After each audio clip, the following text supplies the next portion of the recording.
Well, unfortunately, it seems like Sunrise is done giving us TV series for Gundam. At least Sunrise Beyond is doing something with the Gundam franchise. I just got done with the first 3 episodes of AMAIM Warrior at the Borderline, a series that is airing in the fall 2021 anime season. It apparently has the same mechanical designers as a lot of the Gundam series, as well as Aldnoah Zero, which is definitely exciting. It's also a 2D animated mecha series, which is also an interesting thing about it. But this is my thoughts on the first 3 episodes, so let's jump right into it. Warrior at the Borderline takes place in the mid-21st century, where essentially Japan is on the brink of the destruction, both economically and through the aging population. And thank goodness allies around the world all jump in to help them out, but this quickly turns into war as a whole bunch of different nations are essentially trying to compete for land of Japan. Because man, that's some great land. They all want that stuff. So this turns into the boundary war, where essentially all these different nations, I think 4 total, maybe 5, are all competing for land using these things called AMAIMs. I hope I'm saying that right. I still haven't figured out how to say it, even though I've heard it like 15 times in the show. AMAIMs. And these are unmanned machines that essentially do the war for them. And so there's a competition, there's a lot of battling happening between each of these nations over these lands. And unfortunately, Japan's kind of stuck in the middle of it all. As all these territories are kind of divided, Japan's citizens are kind of just confined to little areas of the towns that are kind of treated like less than human. And we follow Amao Shiba, and Amao Shiba is kind of a scavenger. He looks for parts from these big machines and tries to rebuild them or repurpose them. And he's hanging out with these other guys who he doesn't really know are really his true friends. He just kind of found them on some website, and they go out together to scavenge for these parts. And we find out at some point he found this facility, where inside this facility is this one of these AMIMs. I hate this name. Where he finds one of these AMAs. I'm just going to call them AMAs from now on. He finds one of these AMAs, and one of these AMAs inside this facility is kind of not really finished. And so over time, he kind of fixes it. And he gets it working. And one night when he's trying to hide some of the equipment that he found on one of their scavenging runs, he ends up running into this little cylinder. And the cylinder has an AI core within it that starts speaking to him and asks him to take him with him. And eventually takes him to this machine that he has.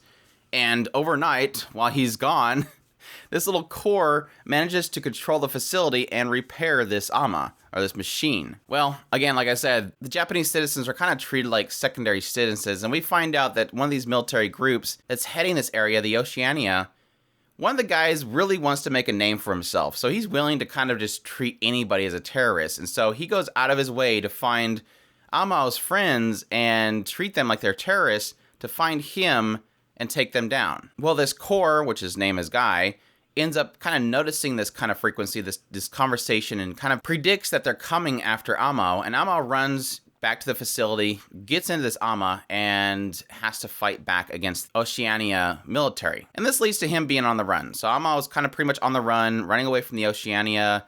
He ends up finding some kind of farm with some old man where they kind of take care of him for a little bit. The old man gets him a boat that allows him to travel a little bit further, trying to get out of the borders of Oceania. But that doesn't seem to help him. He's trying to find somewhere where he can live peacefully, where he's not treated like a terrorist, but every single area he goes to, they all seem to know who he is. There's, I guess, a lot of talk around to every single one of these nations that there's this piloted AMAIM, because they're usually always not piloted.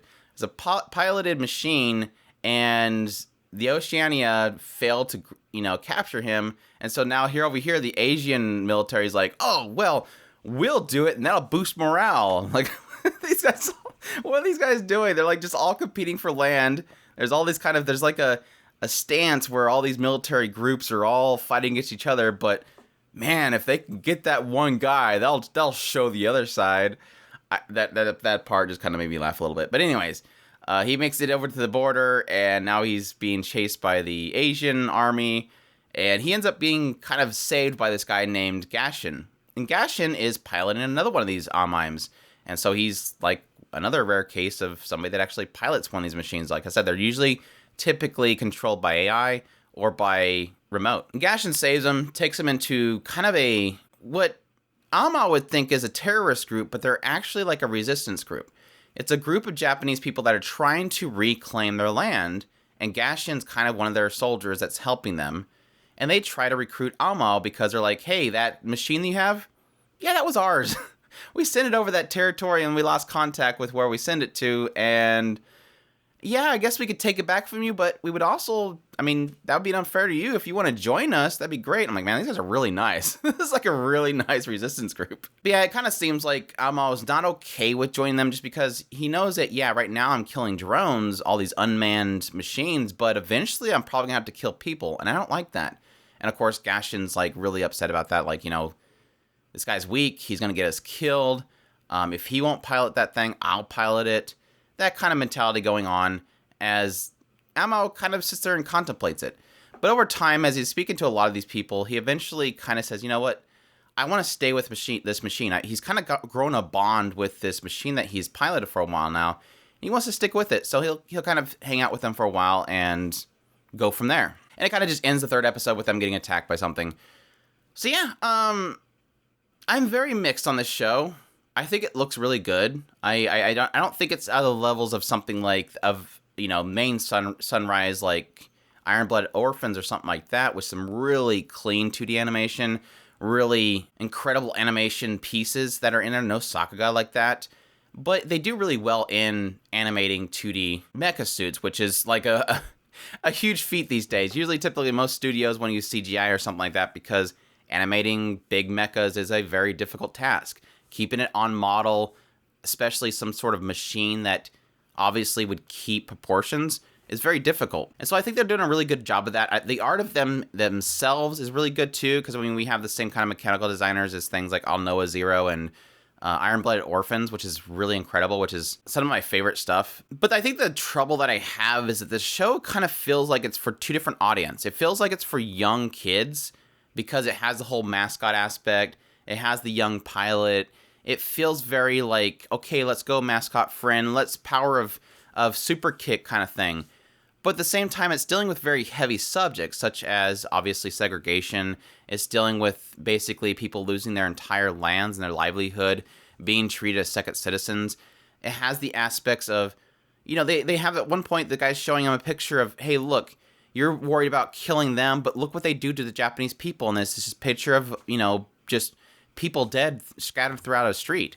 So it's dealing with really heavy subjects, but then it still has this kind of kiddie mascot thing, which is, yeah, technically something we see a lot with Japanese animations, where even if it is built for kids, it still has heavy subjects in it, and it's still very violent, but I don't know, it just, that feel I can't shake it. Oh, before I forget, speaking of violent, I'm curious how violent it's going to be about it. As we get into the fourth episode, I am 100% sure that this lady that is talking to Amo in the third episode, and I think she's also in the second episode, she's dead. Like, they flagged the hell out of her. She is totally dead. This lady with the story about her family. This kind of gives you a picture of, like, how mean this world is. This lady that talks to Amo, that's part of the resistance, he asks her why she's a part of it. And her statement is, well, I lost my family in a car accident. I'm like, well, that's kind of weird. Well, the other party in this accident was a military vehicle. It was their fault. They wrecked into this family's car, killed them all except for her, and then, to top it all off, they blamed that family and put the repair bill of the vehicle on her, who was still in high school after she just lost her family. That tells you how kind of screwed up this world is. But that seems to be like the story for everybody in the resistance. They all have some sort of point in which they realize this can't stay this way. We have to reclaim our land. And that part of the whole story is really solid. I really do like that. And I think even though there is the whole aspect of the kid that finds a robot and pilots it, doesn't want to pilot it aspect, it's very Gundam, very shonen-esque mecha, but it's still pretty solid. And I'm looking forward to seeing where that goes going forward. But yeah, that's my thoughts on AMAIM Warrior at the Borderline. Like I said, pretty solid 2D animation. It's got some great mecha designs in there. Characters are okay so far. Very, like I said, very young shonen-esque mecha type storyline going on, but like I said, it's been a while since we had a solid Gundam TV series, so we'll have to take this as we can get it. I don't know exactly how long this is going to be going for. I would assume probably 2 core, but we'll have to see. But yeah, that's my thoughts on the series. I hope you guys enjoyed this first impression. If you did, leave a like down below, comment, let me know what you thought of the series, or if you're going to check it out. Subscribe if you haven't already, share this video if you can, support us on Patreon if you can. Definitely appreciate everybody that does. And also there's a tip button in this description where you can support us directly, and y'all take care.